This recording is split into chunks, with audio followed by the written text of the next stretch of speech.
Junction Arts Festival.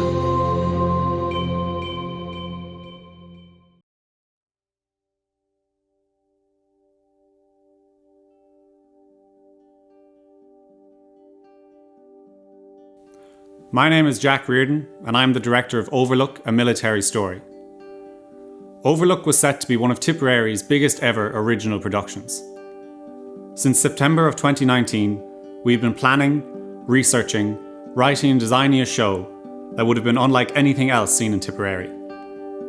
Our production was set to be in the officers' mess of the Kickham Barracks in Clonmel. Audience would have moved through the building, hearing stories, witnessing scenes, and experiencing authentic military life.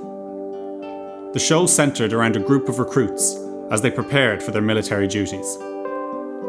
Devised with former members of the Defence Forces, the show would have given an insight into a world nobody truly understands. Growing up in Clonmel, the Kickham Barracks always intrigued me. When it was still open, I constantly wondered what was happening in there. What characters existed behind those walls, and what stories were being shared. When the barracks closed in 2012, a void was left in Clonmel. We've had this huge complex left empty for almost a decade. Now on the edge of redevelopment, we wanted to spark life back into the grounds one last time. The idea for Overlook technically started years ago in a conversation between myself and Cliona Maher. We both felt passionately about the potential for the barracks and what stories could be shared about its history. Development began in September of last year. Together with designer Jack Scullion, lighting designer Owen Lennon, and sound designer Michael Stapleton, we discussed the possibilities in the building, the direction of the show, and the process of the production. After a site visit, the state of the building fascinated us. A building and an organisation steeped in history, honour, and discipline, now looking lost, in need of repair, and in need of respect. Following the site visit, we had the privilege of meeting past serving members of the Defence Forces, many of whom had served in the Kickham Barracks. Their insight and honesty was invaluable. What we really got was their sense of duty, their level of camaraderie, and their passion for their country. We thought the juxtaposition of a devoted workforce against a failing system was really interesting. A lot of the footage you will see and hear was of course supposed to be seen in a live theatre context. Imagine them as sketches before the real works of art. We have 3 pieces to see and hear from 3 exceptional actors. These pieces were just a few of the things we were working on before quarantine hit. Firstly, performed by Éanna Grogan, was a piece based on the use of alcohol within military life.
We had two brilliant actors, Megan McDonnell and Ailish McLaughlin, who felt strongly about representing female voices in the Defence Forces.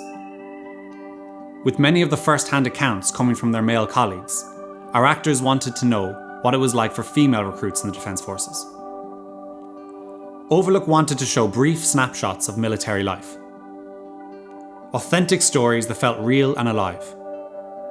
The following monologue from Megan McDonnell was written using real-life accounts and aimed to look at the stereotypes female recruits are often up against.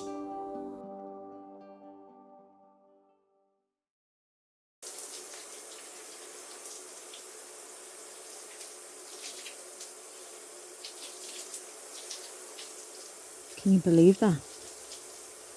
Can you actually?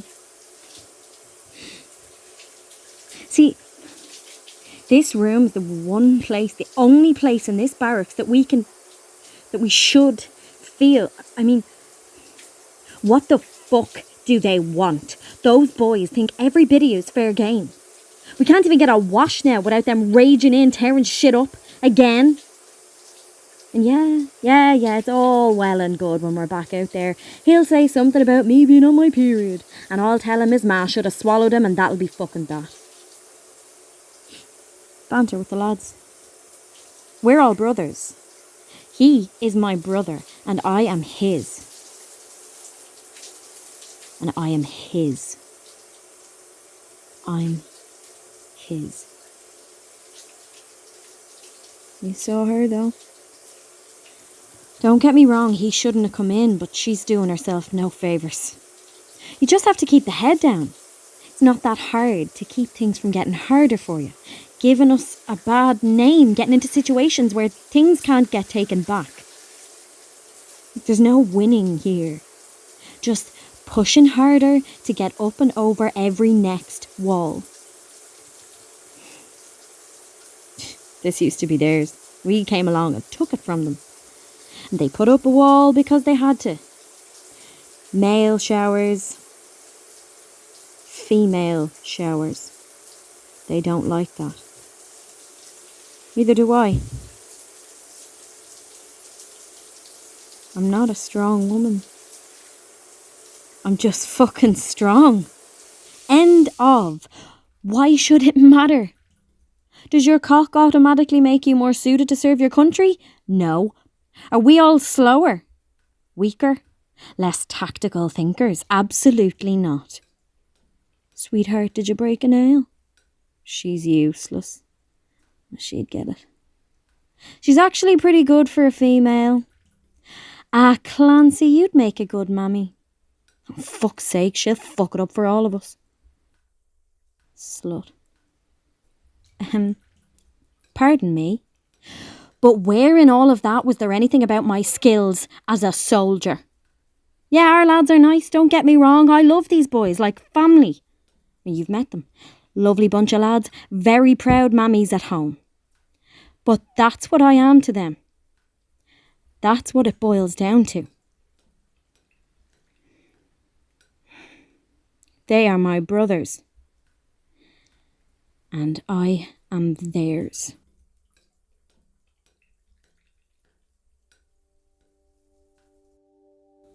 I think when putting our placeholder version of Overlook together, we were worried the material we had came across as very dark and serious.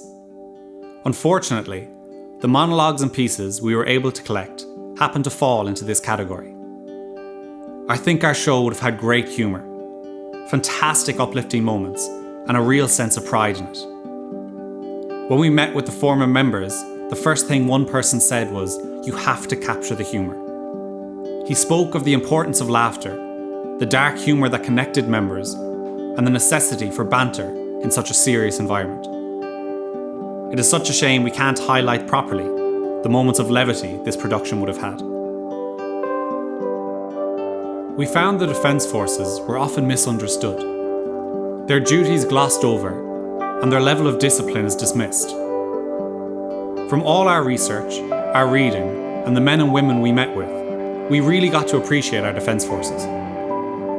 Not only for the work they do, but what they go through in order to do it. Our production would have challenged the Defence Forces. It would have asked important questions about it. But ultimately, I think it would have shown an organisation greatly underestimated and perhaps underappreciated. The following from Fintan Larney speaks to the importance of the Irish Army, what its members believe in and how often they are taken for granted. Discipline, commitment and pride. That's what I'd say. That about sums it up, in my opinion. Because I don't think a lot of people understand what we do, or why we do it. I think a lot of people look at us and say, sure, Ireland's neutral. Why would we need an army? And I think a lot of people look at us and say, but sure, the pay's shite. Only psychos would join the army. And I think some people, they probably look at us and think, has he killed somebody? Has he shot someone? Because I don't think they understand what we are, what we represent, why we do what we do. But the point is, because people have rights, certainly in this country. I know people would joke about that, but we do. And they feel entitled to them, as they should. But I think what people don't understand is that we protect those rights. We fought to gain those rights at the founding of this state, and we safeguard against attacks on those rights today. And that's not an easy job. It's hard, as it should be. You work for it. By the time you're qualified, you have been tested, drilled, and pushed to your limit to ensure that you are fit to protect those rights. You have discipline.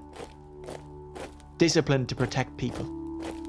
To protect people here and to help others abroad in places that maybe don't have those rights. My friends from home, they always want to hear about their trips abroad, the peacekeeping missions. I think that people think we find it fun. But for the most part, it's just waiting in a place where people don't want you. It's standing on a checkpoint in the boiling heat for 5 hours a day, putting up with shysters who are giving you attitude for slowing down their day every single day.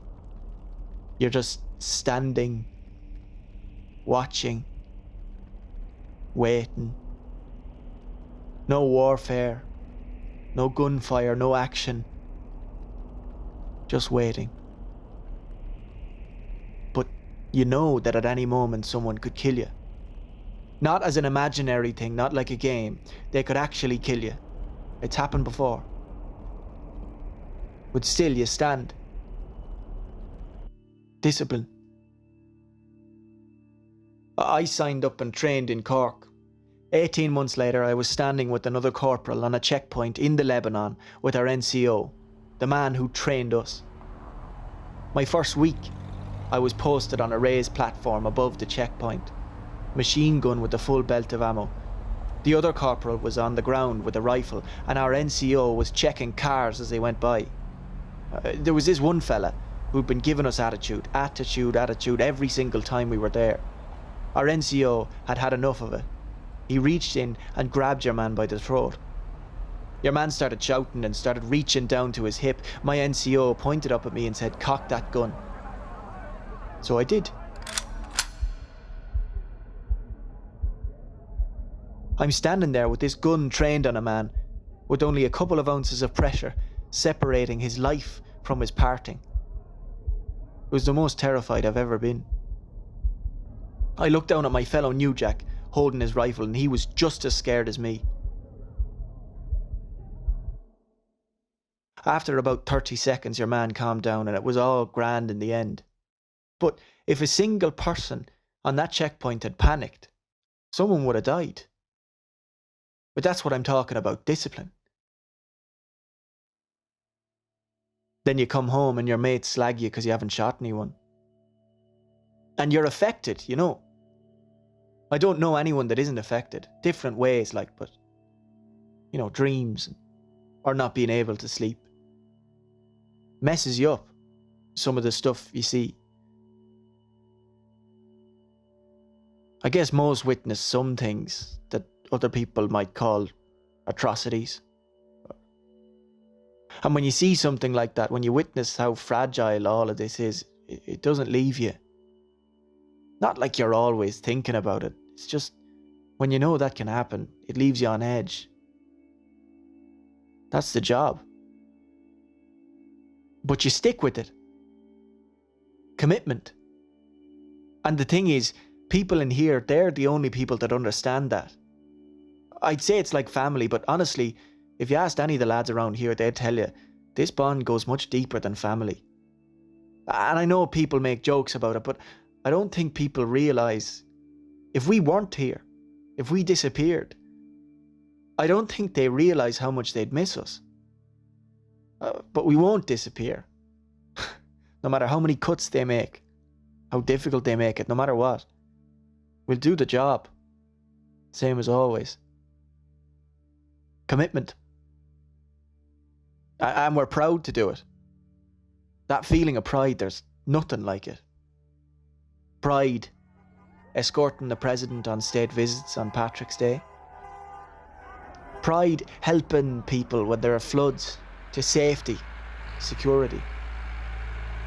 Or the pride of standing outside the GPO to celebrate 100 years since the brave men and women declared the right of the people of Ireland to the ownership of Ireland and to the unfettered control of Irish destinies, to be sovereign and indefeasible. Standing there in formation, protecting that right for Ireland, for her people. And pride, knowing what was fought for to get that flag on your arm, to keep that flag on your arm, what that flag means. That just by standing at attention with that flag on your uniform, you are entering into a legacy far greater than yourself. You're inheriting traditions, customs and practices that are as fundamental to the founding of this nation as any speech, debate or song ever was. And standing there in your uniform, you are safeguarding those customs, those traditions, those rights for the next generation of Irish men and women. You're standing for that. And that feels worthwhile. Discipline, commitment and pride. You stand together. You're not alone. That's what I'd say. Overlook has been a dream production for several years. In 2020, we should have brought that dream to life. We wanted to give the people of Clonmel an unforgettable experience and to bring life back to the heart of the town. Unfortunately, it was not to be. On behalf of my entire team, I'd like to thank the Clonmel Junction Arts Festival and especially Clonmel for believing in us. We will remain hopeful that one day this show will see an audience and get the stage that it deserves.